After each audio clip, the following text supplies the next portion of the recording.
बिस्मिल्लाहिर्रहमानिर्रहीम। मैं चिट्टा अनपढ़ था, जबकि मेरी बहन डॉक्टर बन गई थी। अब्बा जब भी उसे कहते कि मेरी बेटी ने मेरा सर फख्र से बुलंद कर दिया, तो मेरे तन बदन में आग सी लग जाती थी। भला एक लड़की मुझ पर फौकियत कैसे ले गई? क्योंकि आज तक अब्बा का सारा लाड प्यार मैंने ही तो देखा था। मुझे अपनी ही बहन से जलन महसूस होने लगी। यूं एक दिन एक आमिल के पास गया और बोला, मुझे अपनी बहन पर काला जादू करवाना है। ये सुनकर आमिल बोला, उसके लिए तुझे मेरी 2 शर्तें पूरी करनी होगी। पहली तो ये कि तू मुझे गुड़िया ला कर दे। मगर दूसरी शर्त सुनकर तो मेरी रूह कांप उठी कि मुझे उसी रात, काश मैं ऐसा न करता। मैं सारा दिन आवारागर्दी के बाद घर लौटा तो अब्बू मेरी तरफ देखकर खेल उठे थे। वो बाहर सहन में पड़ी चारपाई पर बैठे हुए थे। वो बोले, मेरा लाल आ गया। सुल्तान, तुम्हें देखने को तो मेरी आंखें तरस गई थी। कहाँ रह गया था तू? मैं हंसकर बोला, अब्बू यार, बस दोस्तों के साथ बैठकर टाइम का पता ही नहीं चला। मैंने महसूस किया कि अब्बू कदरे खुशगवार मूड में थे। आज मौका अच्छा था। मैं कई दिनों से अब्बू से बहुत जरूरी बात करना चाहता था, इसीलिए बोला, अब्बू एक जरूरी बात करनी है आपसे। वो बोले, हाँ हाँ कहो, क्या कहना है? मैं बोला, अब्बू आपकी उम्र अब काफी हो गई है, जिंदगी का कोई भरोसा नहीं है। फिर चाचा फयाज ने भी तो अपनी जिंदगी में ही अपनी सारी जायदाद अपने बेटों में तकसीम कर दी है। अब वो मेरे सामने अकड़ कर चलते हैं। उन्हें इल्म जो है कि मेरे नाम पे तो फूटी कौड़ी भी नहीं है। मैं चाहता हूं कि आप भी अपनी जमीन मेरे नाम कर दें, ताकि मैं भी उनके सामने अकड़ कर चल सकूं। मैंने इतनी लंबी तमहीद सिर्फ इसीलिए मादी थी कि मैं चाहता था कि अब्बू सारी की सारी जमीन मेरे नाम पर ही लगा दें। मेरे गांव में शुरू से ही ऐसा होता है कि जमीन बेटे के नाम ही लगाई जाती है। मगर मैं अपनी बहन रक्षंदा से खाइफ था। वो पढ़ लिख कर खुद को कोई बहुत बड़ी चीज समझने लगी थी। मैं चाहता था कि जायदाद का बंटवारा अब्बू की जिंदगी में ही हो जाए। ये ना हो कि बाद में फिर मुझे कोर्ट कचहरी घसीटती फिरे। मेरी बात सुनकर अब्बू हंस दिए थे। वो बोले, बेटा लालच भी कितनी बुरी चीज है ना। तुम जायदाद के लालच में मेरे मुंह पर ही मुझे बता रहे हो कि अब्बू आप बस मरने वाले हैं। मैं शर्मिंदा हो गया। मैं बोला, ऐसी कोई बात नहीं है अब्बू, मैं तो बस चाहता हूं कि पहले से ही सब तय हो जाए। अब्बू बोले, कल ही मैं वकील को बुलाकर सारी जायदाद तुम्हारे नाम कर दूंगा। और बताओ क्या चाहिए तुम्हें? मैं बेइंतहा खुश हो गया था, मगर मेरी सारी खुशी धरी की धरी रह गई जब मेरी निगाह कमरे से बाहर आती रक्षंदा पर पड़ी। वो बोली, अब्बू सारी जायदाद भाई के नाम पर कैसे लगाएंगे? मैं भी तो आपकी बेटी हूं, जायदाद में मेरा भी हिस्सा है। मैं जल्दी से बोला, रक्षंदा तुम मुझे अपना नहीं समझती क्या? मेरी हर चीज तुम्हारी है और तुम्हारी हर चीज मेरी है। बहन भाइयों में ये सब नहीं होता। रक्षंदा ढटाई से बोली, ठीक है भाई, फिर आप यूं करें कि अपनी सारी जायदाद मेरे नाम लगा दें। बहन भाई की कोई चीज बटी हुई नहीं होती। मुझे तो बहुत गुस्सा आया, मगर मैं पी गया और बोला, रक्षंदा तुम छोटी हो, तुम्हें इन मामलात की समझ नहीं है। तुम इनमें ना ही पढ़ो तो अच्छा है। चाचा ने भी अपनी सारी जमीन बेटों के नाम ही लगा दी है, मगर मजाल है कि उनकी बेटियों ने उफ्तक किया हो। इसीलिए मेरी बहन, तुम्हें भी जायदाद से हिस्सा नहीं मिलेगा। अगर हमने ऐसा कर दिया तो पूरा गांव थू थू करेगा हम पर। रक्षंदा बोली, भाई आप अल्लाह के रसूल के हुक्म से इनकार कर रहे हैं। आप जानते हैं कि इस तरह इस्लाम के दायरे से खारिज हो जाएंगे और फिर आप काफिर होकर मरेंगे। मैंने रक्षंदा के मुंह पर एक थप्पड़ जड़ दिया था। वो हक्का बक्का मेरी तरफ देखती रही और फिर रोती हुई कमरे में भाग गई थी। अब्बू बोले, सुल्तान तुमने बहुत अच्छा किया, इस बात का यही जवाब बनता था। मैं मुस्कुरा दिया और बोला, अब्बू इसकी पढ़ाई भी बंद कराएं, ये इसी वजह से इतनी खुदसर हो चुकी है। अब्बू बोले, हाँ कुछ करता हूं मैं। अगले दिन जब रक्षंदा यूनिवर्सिटी जाने के लिए तैयार होकर निकली तो मैं आगे बढ़कर बोला, आज से तुम घर से बाहर कदम भी नहीं रखोगी, तुम्हारा यूनिवर्सिटी जाना बंद। रक्षंदा के माथे पर बल पड़ चुके थे। वो बोली, भाई आप ये सब अच्छा नहीं कर रहे। मैं चुप रहा तो वो वापस चली गई। थोड़ी देर बाद ही तन फन करती हुई अम्मी आ गई थी। उनसे तो मेरी जान जाती थी। मैं जल्दी से वहां से फरार हो गया और अब्बू के पास डेरे में जाकर बैठ गया कि शायद मेरी जान खुलासी हो जाए। मगर अम्मी तो वहां भी आ गई थी। उन्होंने आते ही मुझे आड़े हाथों लिया था। वो बोली, सुल्तान तुम खुद तो पढ़ लिख ना सके, अब तुम मेरी बेटी की राह में रुकावटें हायल कर रहे हो। खुद तो चिट्टे अनपढ़ हो, लेकिन अगर मेरी बेटी मेरा अरमान पूरा कर रही है तो इस पर भी तुम्हें तकलीफ है। चौधरी साहब समझा लें इसे, नहीं तो मुझसे बुरा कोई नहीं होगा। अब्बू मेरी तरफ देखकर बोले, सुल्तान मैंने रक्षंदा को आगे पढ़ने की इजाजत दी है, तो तुम कौन होते हो उसे रोकने वाले? मैं चुप कर गया तो अम्मी वापस चली गई थी। मैंने अब्बू की तरफ सवालिया निगाहों से देखा तो वो बोले, यार सुल्तान, तुम तो जानते हो कि मैं तुम्हारी माँ से कितनी मोहब्बत करता हूँ। मैं उसकी आंखों में आंसू नहीं देख सकता। अगर उसे इल्म हो जाता कि मेरे ही कहने पर तुमने रक्षंदा को रोका है तो पूरा एक हफ्ता हवेली का माहौल खराब रहता। मैं अब्बू की इस बात से मुत्तफिक था, क्योंकि अम्मी को जरा सी कोई बात बुरी लग जाती तो वो रो रो कर पागल हो जाती थी, और ऐसा लगता था कि अब तो जिंदगी में कुछ रह ही नहीं गया। इतनी उदासी फैल जाती थी हर सू। अम्मी मुझसे भी बहुत मोहब्बत करती थी। उन्होंने कभी मेरे साथ इस लहजे में बात नहीं की थी। मैं जानता था कि उनका यह सारा गुस्सा कल वाली बात पर था, जब मैंने रक्षंदा को थप्पड़ मारा था। इसीलिए मैं अब तक उनका सामना नहीं कर पाया था। अब्बू बोले, बच्चे तू फिक्र न कर, रक्षंदा इतनी भी ज़हीन नहीं है कि डॉक्टर ही बन जाए। अब इम्तिहान में फेल हो जाएगी तो मैं इसकी शादी कर दूंगा और फिर सारी जमीन तुम्हारे नाम लगा दूंगा। तब तक जरा सब्र से काम लो। मैंने अब्बू का कहा मान लिया। कुछ ही दिनों बाद रक्षंदा के इम्तिहानात शुरू हो चुके थे। अम्मी मुझसे सख्त खफा थी, और सच तो यह है कि मुझसे उनकी नाराजगी बर्दाश्त नहीं होती थी। इसीलिए मैंने अम्मी के सामने रक्षंदा से माफी मांग ली। तब कहीं जाकर अम्मी का मुंह ठीक हुआ था। रक्षंदा के इम्तिहानात खत्म हो चुके थे। अब वो अपने रिजल्ट का इंतजार कर रही थी। इन दिनों में अम्मी मेरे लिए दूसरे गांव के चौधरी की बेटी का रिश्ता मांग आई थी। अम्मी ने मुझे उसकी तस्वीर भी दिखा दी थी। वह बहुत ही खूबसूरत लड़की थी। मुझे भला किस चीज का एतराज होना था। मैं बोला, अम्मी आप कर दे मेरी शादी। फिर मैं अब्बू के पास गया और बोला, अब्बू अब तो मेरी शादी होने वाली है, अब तो जमीन मेरे नाम कर दें। अब्बू बोले, सुल्तान कोई काम मसलिहत के तहत भी कर लिया करो, तुम इंतजार कर लो, वो फेल हो जाएगी। मैंने अम्मी से कह दिया कि आप मेरी शादी की तारीख रक्षंदा के रिजल्ट के बाद रखिएगा, अभी टेंशन में उससे मेरी शादी एंजॉय नहीं होनी। अम्मी बोली, बेटा तुम्हारी बात भी ठीक है, मगर फिर रक्षंदा नहीं शहर चले जाना है अपनी डॉक्टरी के सिलसिले में। यूं अगले ही हफ्ते मेरी शादी थी। मैं बेइंतहा खुश था कि चलो मेरा भी घर बस गया है। मैं सलमा को पाकर बहुत खुश था, क्योंकि वो हू बहू मेरी अम्मी की कॉपी थी। अपने शौहर की ताबेदार, समझदार और सलीका शुआर। गो वो उम्र में मुझसे बहुत छोटी थी, मगर फिर भी बहुत समझदार थी। जिंदगी के दिन बहुत सुकून से कटने लगे। तभी रक्षंदा का रिजल्ट आ गया था। मुझे तवक्को नहीं थी कि मेरी बहन पूरे जिले में टॉप करेगी। ये खबर तो जंगल की आग की तरह फैल चुकी थी। लोग दूर दूर से अब्बू को मुबारकबाद देने आते थे। अब्बू की खुशी का कोई ठिकाना नहीं था, और मुझे ये सब कुछ अच्छा नहीं लग रहा था। अब्बू ने रक्षंदा के सामने हाथ जोड़ दिए और रो रो कर माफी मांगने लगे। वो बोले, बेटी तुम तो मेरे बेटे से भी बढ़कर निकली हो। मुझे बेटियां पसंद नहीं थी। मुझे लगता था कि सिर्फ बेटे ही वालिदैन का सर फखर से बुलंद कर दें, मगर देखो तुमने तो मुझे कितनी बड़ी खुशी दी है। मैंने हमेशा से तुम्हारे हक में कमी की है, तुम मुझे माफ कर दो। रक्षंदा बोली, अब्बू आप मेरे बाप हैं, आपने मुझे पढ़ने की इजाजत देकर मुझ पर बहुत बड़ा एहसान किया था। अगर आप मुझे पढ़ने न देते तो ये खुशी कभी भी हमारे नसीब में न होती। लेकिन अब्बू आपसे एक रिक्वेस्ट है कि अब आप मेरे हक में कमी मत कीजिएगा। अल्लाह ने जो हक मुझे दिया है मुझे उससे महरूम न कीजिएगा। अब्बू बोले, बेटी तुम बेफिक्र रहो, मैं तुम्हारा हक तुम्हें जरूर दूंगा। अब्बू की ये बात सुनकर मेरे तन बदन में आग लग चुकी थी। मैं वहां से चला गया था।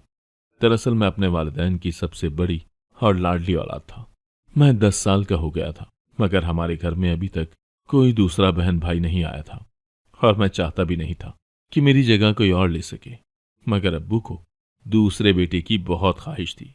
वो कहते थे कि मैं चाहता हूं कि मेरे बच्चे की जोड़ी मिल जाए, 2 बेटे हो जाएं तो मुझे अल्लाह से और कुछ नहीं चाहिए। जबकि मैं दुआ करता था कि हमारे घर कोई और बच्चा आए ही ना, मैं ही सबकी आंखों का तारा बनकर रहूं। मगर एक दिन अम्मी ने मुझे बताया कि बहुत जल्द हमारे घर एक नन्हा सा मेहमान आने वाला है। अब्बू मुझे हर वक्त कहते, सुल्तान दुआ करो अल्लाह तुम्हें भाई दे दे, जबकि मैं दिल ही दिल में दुआ करता कि अल्लाह न करे हमारे घर में लड़का पैदा हो। मैं दुआ करता था कि इस बार बेटी पैदा हो, ताकि मेरी अहमियत में किसी भी तरह कमी ना आए। मुझे उस दिन बेइंतहा खुशी हुई थी जब मुझे ये मालूम हुआ था कि हमारे घर में एक नन्ही सी लड़की पैदा हुई है, यानी कि इस बार बेटी पैदा हुई थी। अम्मी बेइंतहा खुश थी, मगर अब्बू बहुत खफा थे। लेकिन अम्मी का दिल रखने के लिए वो कभी कभार रक्षंदा को उठा लिया करते थे, उसके माथे पर बोसा दे दिया करते थे। मगर मैं जानता था कि अब्बू की नजरों में मेरी अहमियत और बढ़ गई थी। अम्मी को भी इल्म हो गया था कि अब्बू रक्षंदा से कोई खास लगाव नहीं रखते, इसीलिए वो उसे डबल प्यार देने लगी। हर महाज पर उसके लिए लड़ी, जिसका नतीजा ये निकला कि आज वो डॉक्टरनी बन चुकी थी। अब्बू ने रक्षंदा के नाम उसके हिस्से की जमीन भी लगा दी थी, और ये घर जिसमें हम रहते थे ये भी तोहफे के तौर पर उसके नाम कर दिया था। अब तो मेरी रातों की नींद खराब हो चुकी थी। मेरा दिल चाहता था कि रक्षंदा का गला दबाकर उसे मार ही डालूं। एक दिन मैं और मेरे दोस्त शिकार खेल रहे थे, जब एक दोस्त मजाक में बोला, सुल्तान, अपनी बहन से दबकर रहा करो, ये ना हो कि वो किसी दिन गुस्से में आकर तुम्हें और तुम्हारी बीवी को अपने घर से ही निकाल दे। जाहिर सी बात है, कर जो उसके नाम पर है। सब दोस्त हंसने लगे थे। अब बस मेरे सब्र का पैमाना लबरेज हो चुका था। मैं बहुत सोचता रहा कि मैं अपनी बहन को अपने रास्ते से किस तरह हटाऊं। मैं यही सोच सोच कर हलकान हो रहा था कि मेरी नजर दीवार पर लिखे गए काले जादू के इश्तिहार पर जा पड़ी थी। बस मैंने फैसला कर लिया था कि मैं अपनी बहन पर काला जादू करवा कर ही रहूंगा। मैं उसी शाम आमिल के पास चला गया और उसे अपनी सारी कहानी सुना दी थी। मैं बोला, मैं अपनी बहन को अपने रास्ते से हटाना चाहता हूं। वो आमिल मुस्कुरा दिया और बोला, बेफिक्र रहो, हो जाएगा, लेकिन इस अमल के लिए तुम्हें मेरी 2 शर्तें माननी होंगी। पहली तो ये कि तुम मुझे एक गुड़िया लाकर दोगे, और दूसरी शर्त ये कि तुम मुझे अपनी बहन की एक कमीज और उसके सर के बाल लाकर दोगे। मैं बोला, मैं कल ये सब ले आऊंगा। मैं सबसे पहले बाजार गया और एक गुड़िया खरीद ली। मैंने घर आते ही अलमारी में वो छुपा दी थी। आधी शब में मैं अपने बिस्तर से उठकर अपनी बहन के कमरे में चला गया था। वो दुनिया से बेखबर सो रही थी। मैंने उसकी अलमारी से एक कमीज निकाल ली, फिर आहिस्ता से आगे बढ़ा और बड़ी मुश्किल से उसके सर के 2 बाल तोड़ लिए थे। बाल टूटने की वजह से वो एकदम से हिलने लगी। मैं जल्दी से बाहर की जानिब भाग गया। भागते हुए मेरा हाथ गुलदान पर लग गया था। गुलदान भी टूट गया था और मेरे हाथ पर जख्म भी आ गया था। अगली सुबह नाश्ते की मेज पर हम सब बैठे खाना खा रहे थे, जब रक्षंदा बोली, अम्मी, कल रात कोई शख्स मेरे कमरे में दाखिल हुआ था। न जाने उसका इरादा क्या था, मगर जैसे ही मेरी आंख खुली वो भाग गया और जाते जाते उसका हाथ भी गुलदान पर लग गया। आज जिस भी मुलाजिम के हाथ पर जख्म होगा, आप समझ जाइएगा कि वही मेरे कमरे में दाखिल हुआ था। मैंने लाशऊरी तौर पर पट्टी में जकड़ा हुआ अपना हाथ छुपा लिया था। तभी रक्षंदा बोली, भाई, आपके हाथ पर क्या हुआ है? अब्बू, अम्मी और मेरी बीवी सब मुझे शक भरी निगाहों से देखने लगे थे। मैं गड़बड़ा गया और बोला, कल बस शिकार पर गया था ना, वहीं जख्मी हो गया। जल्दी से रक्षंदा उठी और बोली, भाई, अब तो डॉक्टर आपके अपने घर में ही है, फिर फिक्र की क्या बात है? अपना हाथ इधर लाए, मैं इस पर पट्टी कर देती हूँ। मैं एकदम गुस्से से बोला, अपनी डॉक्टरी का रोब मुझ पर मत डालो। तुम क्या हो और क्या नहीं मैं बहुत अच्छे तरीके से जानता हूँ। इतना कहकर मैं उठ खड़ा हुआ और अपने कमरे से चीजें निकालकर आमिल के पास चला गया था। वो बोला, बस 1 माह के अंदर अंदर तेरी बहन खत्म हो जाएगी। मैं बहुत खुश हुआ, मगर मुझे आमिल की बात पर यकीन नहीं था। वो इतना भी पहुंचा हुआ नहीं था कि 1 महीने में ही इतना बड़ा काम कर दे। खैर, कुछ दिन तो आराम से गुजर गए, मगर जिस दिन रक्षंदा ने शहर जाना था, उस दिन वो सीढ़ियों से गिर पड़ी। उसके पांव में मोच आ गई। उस मोच की वजह से उससे हिला भी नहीं जा रहा था। रक्षंदा अपने कमरे में बैठी थी। मेरी बीवी उसे कमरे में ही खाना देने चली गई। थोड़ी देर बाद ही रक्षंदा की चीखने की आवाजें आने लगी। हम सब भागकर उसके पास गए तो वो सालन को देखकर चीखें मार रही थी और कह रही थी, हाय, मेरे सालन में छिपकली है। मेरी भाभी मुझे जान से मार देना चाहती है, वही ये छिपकली डालकर लाई है। अम्मी जल्दी से आगे बढ़ी और बोली, रक्षंदा, ये ऑल फॉल बातें मत करो, तुम्हारे खाने में तो कुछ भी नहीं है। अब तो रक्षंदा हर वक्त रोती धोती रहती थी। कहती थी, यूं लगता है जैसे कोई मेरे वजूद से मेरी रूह निकाल रहा हो। रक्षंदा के चेहरे पर हर वक्त नील पड़े होते, जिस्म से खून निकलता रहता, कभी कपड़ों पर खून के छींटे पड़े होते। सब घर वाले बहुत परेशान थे। किसी को कुछ भी समझ में नहीं आ रहा था कि आखिर रक्षंदा को हो क्या गया है। लेकिन मैं तो जानता था कि ये सब तो मेरा ही किया धरा है। एक दिन रक्षंदा की तबीयत बहुत खराब थी। वो कह रही थी कि मेरा दिल घुट रहा है। अम्मी उसे अपने साथ छत पर ले गई ताकि ताज़ी हवा में उसकी तबीयत संभल जाए। मैं दूर लॉन में बैठा ये सब देख रहा था। रक्षंदा अम्मी के गले लगकर रोती रही थी, फिर दोनों हाथ खोलकर गोल गोल घूमकर गहरे गहरे सांस लेकर ताजगी अपने अंदर उतारती रही, और फिर एकदम से वो रुक गई थी और बुलंद आवाज से रोने लगी। मुझे उसकी यह हालत देखकर बड़ा खौफ आया था। फिर वो बोली, रुको, रुक जाओ, नहीं मैं भी तुम्हारे साथ आती हूं। न जाने वो अपने ख्याल में किससे हम कलाम थी और किसके पीछे भागी थी कि वो छत से गिर पड़ी अम्मी और मेरी बहन की चीख मेरे कानों के पर्दे फाड़ गई थी। मुझे बहुत तेज तेज चक्कर आने लगे थे। यूं लग रहा था जैसे कयामत का सूर फूंक दिया गया हो। मैं भागकर अपनी बहन के पास पहुंचा। वो मुझे देखकर मुस्कुरा दी। उसका मुस्कुराना बहुत मकरू था। मुझे खौफ आया था उस दम उससे। मेरी बीवी छत से बड़ी मुश्किल से मेरी अम्मी को उतार कर लाई थी। हमारे घर में कोहराम मच गया था। मेरी बहन, मेरी जमीन की शरीक, मर गई थी। सब कुछ मेरा हो गया था, लेकिन मैं खुश नहीं था। जैसे ही खुश होने लगता, अम्मी और अक्षंदा की चीख मेरे कान में गूंजने लगती। मेरी बहन का स्वयं हो चुका था। गांव भर में ये बात फैल गई थी कि मेरी बहन ने किसी डॉक्टर के पीछे खुदकुशी की है। न जाने लोग भी कैसी कैसी बातें बना देते हैं। कुछ अरसा गुजरा तो मैं संभल सा गया था। मेरे घर में बेटी की पैदाइश हुई थी। अम्मी भी जरा संभल गई थी, जबकि मैं तो बेइंतहा खुश था। मेरा बेटा अभी 2 दिन का था, मगर उसके कपड़ों पर खून के छींटे नजर आने लगे। मैं शदीद खौफजदा हो चुका था और भागा भागा उसी आमिल के आस्थाने पर पहुंचा तो पता चला कि वो आमिल तो चिल्ला काट रहा था। इसी दौरान उसको दिल का दौरा पड़ा और वो मर गया। मैं बेहद परेशान हुआ था। तब वो आदमी बोला, तुम अपनी बहन के लिए तावीज देने आए थे ना? मैं बोला, हाँ हाँ। तुम कौन हो? वो बोला, मैं आमिल का शागिर्द था। आमिल ने मुझे बताया था कि जो इंसान काला जादू करवाता है वो चैन से नहीं रह पाता। वो मखलूक जिसने तुम्हारा काम किया, अब वो तुमसे खराज मांगेगी। मैं बोला, इसका कोई तोड़? वो बोला, नहीं नहीं, अब बस भुगतो। मैं शदीद परेशान था। घर गया तो पता चला कि बच्चा मर गया है। ये बात मेरे दिल पर बिजली की तरह गिरी थी। मैं अभी सदमे से निकल ना पाया था कि हमारा एक मुलाजिम भागा भागा आया था और बोला कि चौधरी साहब को जमीनों में सांप ने काट लिया है, वो अब नहीं रहे। मैं सख्ती के आलम में आ गया था।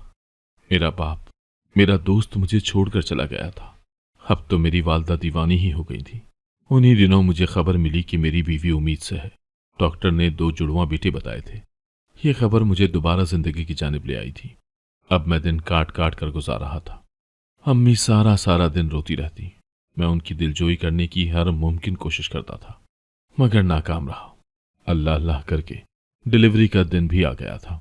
मैंने हलवाई से कह रखा था कि 2 मन लड्डू बना दे। मैं पूरे गांव में घर घर देना चाहता था। मैं अस्पताल में था, जबकि मेरी बीवी लेबर रूम में थी। मैं दुआ कर रहा था। तभी डॉक्टर आकर बोले, आपके यहां 2 बेटे हुए, मगर हम उनको बचा नहीं पाए। आपकी बीवी भी जिंदगी की ये बाजी हार चुकी है। हमने उनकी जान बचाने की बहुत कोशिश की, मगर जो अल्लाह को मंजूर हो वही हुआ। मैं बेहोश हो गया था। जब होश में आया तो मेरे बेटों और बीवी की मैयत तैयार थी। सब कुछ खत्म हो गया। सब कुछ तहस नहस हो गया। मैं जानता हूं कि ये सब मेरे साथ इसीलिए हुआ क्योंकि मैंने अपनी बहन के साथ बहुत बुरा किया। मैं उससे माफी मांगने के लिए हर रोज अपनी बहन की कब्र पर जाता हूं, मगर वो मुझे कोई जवाब नहीं देती। बस उसकी चीख मेरे कानों में गूंजती रहती है। मैं कोई काम काज भी अब नहीं कर सकता। सारा दिन कानों में चीख गूंजती रहती है। मेरी जमीनें मुलाजिम संभाल रहे हैं, क्योंकि मैं तो खुद को भी संभालने के काबिल नहीं रहा। मेरा लालच मुझे ले डूबा। अब मुझे अजीब अजीब चीजें नजर आती हैं। मैं आहिस्ता आहिस्ता पागल हो रहा हूं। मैं जानता हूं कि ये सब काले जादू की वजह से हुआ है। जिसने भी काला जादू करवाया, फिर वो तबाह बर्बाद ही हुआ, मेरी तरह। अगर आपको आज की कहानी पसंद आई है तो वीडियो को जरूर लाइक कीजिएगा और अपने दोस्तों के साथ भी शेयर कीजिएगा। और हां, अगर आपने अभी तक हमारा चैनल सब्सक्राइब नहीं किया तो जरूर सब्सक्राइब करें। मिलते हैं कल एक नई और दिलचस्प कहानी के साथ। अल्लाह हाफिज।